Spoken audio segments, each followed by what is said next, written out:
Hey everyone, it's been a while, hasn't it? I just want to start this video off by saying I'm sorry that I've been inconsistent with my uploads. I've been focusing on my own life, and I wasn't intending on taking a break from YouTube, but it ended up turning into one, whether it was family stuff, or focusing on art projects like Art Fight, or getting better at the art of animation. But now that I'm back, I've decided to increase my upload count from 1 video to 2 videos a month. I also plan to experiment with some other types of content, whether it's a video with some friends, or more plush making videos like this one. I know you all have been patient, and I hope you all enjoy whatever videos I release in the near future. But you guys didn't come here for an apology, you came here to see my latest plush project. But first, let's give a little backstory on the character this plush is based on.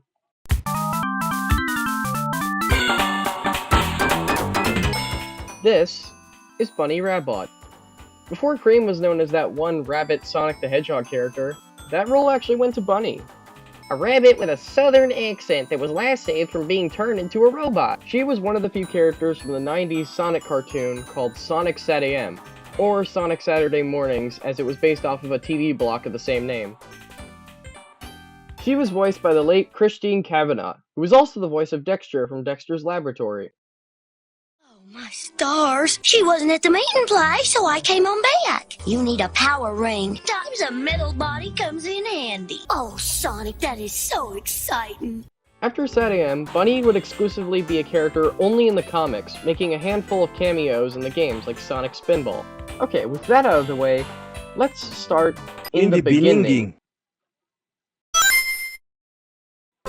When I first started the idea of this plush, I was not just basing it off the official ref art that artists used on the show.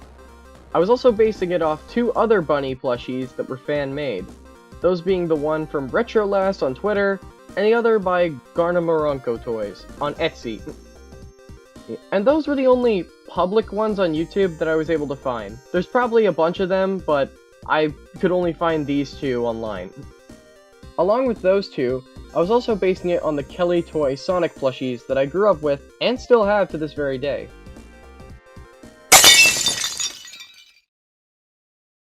Oops. I started by sketching out the designs in my sketchbook, and after a 3rd attempt, I got the design I wanted. From there, I sketched out the pieces on construction paper and placed them on a copier, to digitally scan them and then trace them on the iPad, with some text to help guide me on which pieces go where. After that, I printed the pieces and then cut them out. The reason why I did this, and I didn't use the construction pieces I made, was to test out the pieces that I printed from the original pattern that I re-sketched, so in case I wanted to make the pattern public, More information later in the video. then when others make their bunnies, they look just like mine that I made with the same pattern, just like how they're supposed to look.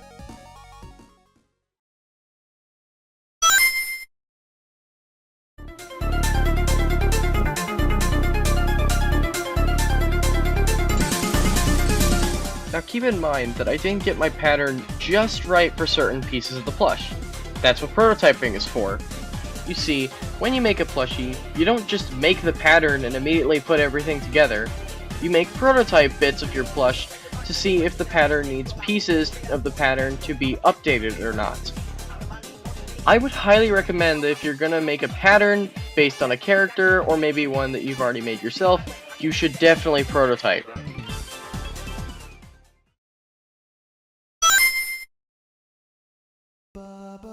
After all that is said and done, I then started on Bunnie's body, then a bunny tail on the back, followed by 2 hair ties wrapped around the waist to mimic the belt. Then I made her arm, and then her legs. At first it was a bit confusing, as instead of there just being 1 piece for the leg and 1 piece for the foot, it was instead 2 pieces for the leg and 1 for the foot. The foot being the most complex, shockingly. Originally she was going to have cardboard at the bottom of her foot, but it didn't work as good on prototyping, so I switched to modeling foam, which was a lot more sturdy and wasn't as easy to break as cardboard. We then move on to the robot arm, which actually consists of 4 pieces. 1 for the joint, 1 for the arm, 1 for the hand, and 1 for the arm guard. The one bit I should note is that there are 3 loops around each of Bunnie's fingers on her robot hand.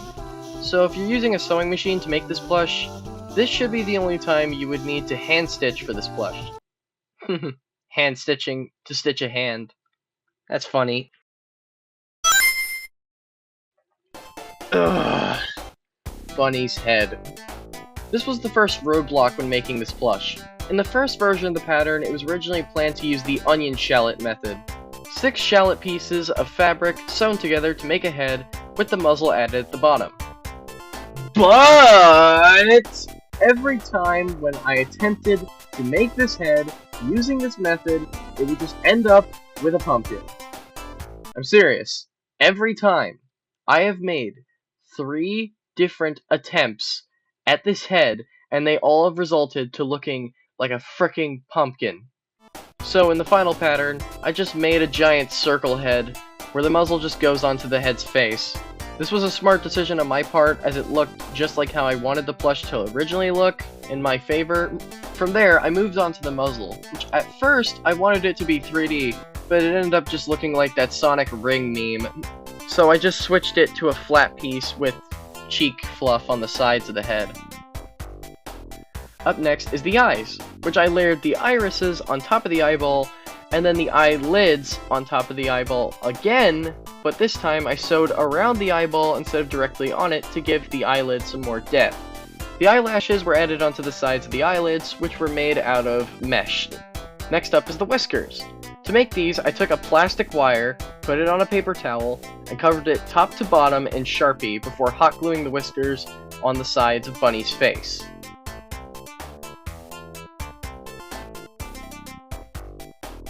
Last but not least is the ears and hair. For the hair, I didn't invert the fabric after drawing the design on the fabric, which allowed the hair to keep its original shape when stuffed. So, on the actual pattern, this would be the only piece that you don't invert like the rest of them. As for the ears, I would recommend hot gluing them instead of sewing them inside the ear like what I did.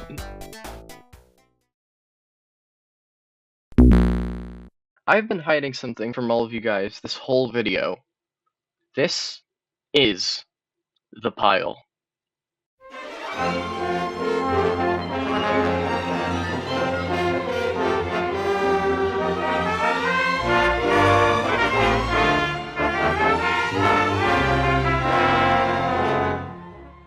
From every single bit of fabric cut up from this project, whether it was a prototyping part or cutting the pattern's pieces, they are all inside this pile.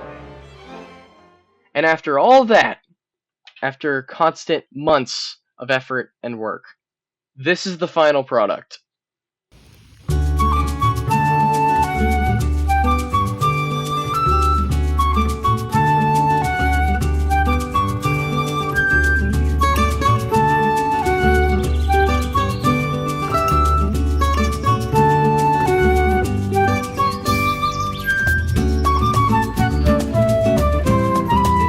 And there it is. This is the final product of all my efforts.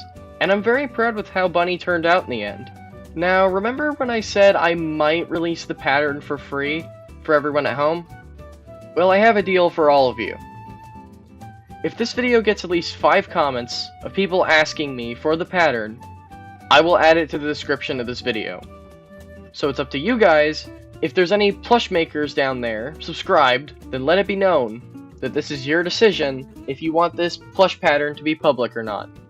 So with that, thank you guys for watching. Make sure to like, comment, and subscribe for more amazing content like this, and I'll see you guys next time. Later!